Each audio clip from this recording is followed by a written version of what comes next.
Recording in progress. Hi, my name is Emily DeLorenzo, and today I will be presenting the Ticuna tribe. So for some general information about this tribe, the Ticuna tribe are also widely known as Ticuna, and Maguta.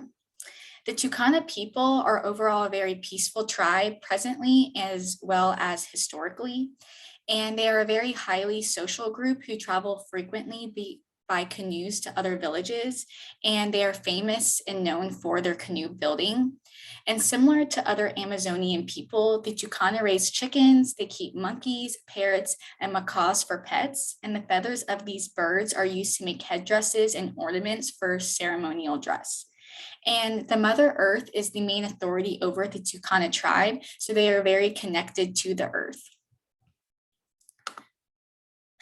The Ticuna originally came from the Iwar Creek and situated on the springs of Sal Geronimo and an affluent to the left shore of the Salmo's Amazon River on the section between Tabatingo and Sao Paulo.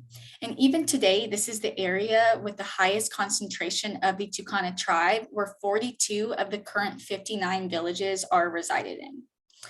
And they occupied the Amazonas, Brazil, Southeast Colombia, and Northeast Peru. They live along rivers and small tributaries and small communities numbering from as small as 50 all the way to 150 individuals. So for some brief history, they have suffered through violent invasions of rubber tappers, fishermen, and loggers in the Salmo's River region. It was only in the 1990s that the Ticuna gained official recognition for the majority of their land, so it's pretty recent in their history where they gained recognition. And the first reference of the Ticuna tribe dates from the mid-17th century, so about 1645 to 1650. And according to Kurt Inn, the German ethnologist who made his first trip to the Upper Salmos in 1929, the Ticuna are cited for the first time as being enemies of the Amagua, which are inhabitants of the left bank of the Salmos River. And the Ticuna had already fled from the attacks of these people, and they took refuge along the upper courses of the creeks in the affluents of the left shore of the Salmos. And they did the same following the arrival of the Spanish and them trying to take over their land. So the language spoken among the Ticuna tribe is called Ticuna and is spoken by 63,000 people in the Amazon basin.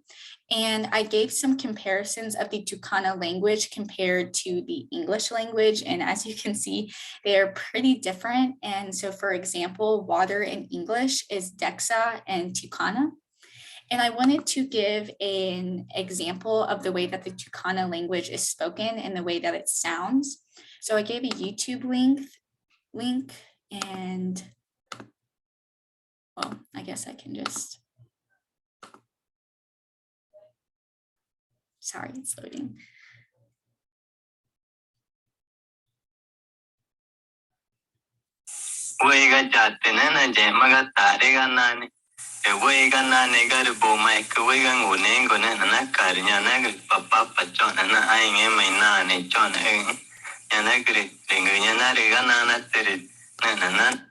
So that example of the Ticuna language is actually from a movie of the Ticuna people, and it's just a movie trailer and to kind of explain the history and the life of the Ticuna people. So that is an example of their language, which is very interesting. And the Ticuna tribe and customs. So the Ticuna name comes from their neighbors, which means black face or black body, alluding to the custom of painting their skin black for protection and purification in rituals. And the shamans play a very vital role in the Ticuna society, which is very similar to other native tribes where the shaman plays as the protector of the clan as well as the tribe. And shamans have extensive knowledge in medicinal plants, therefore are valued as very powerful healers. And during rituals that are being performed, shamans communicate with malevolent spirits that lurk in specific trees. And what malevolent means is a spirit or a soul of an evil person who wants to harm a person that is weak or is seeking revenge on the living. So as a spirit that has not been put to rest. So the shaman's role in this specific scenario is putting those souls to rest or casting them away from the people that the spirit is trying to attack. And the social roles of the Ticuna tribe is very interesting because men and women in this tribe are considered equals, which is very interesting and very unlike other native tribes.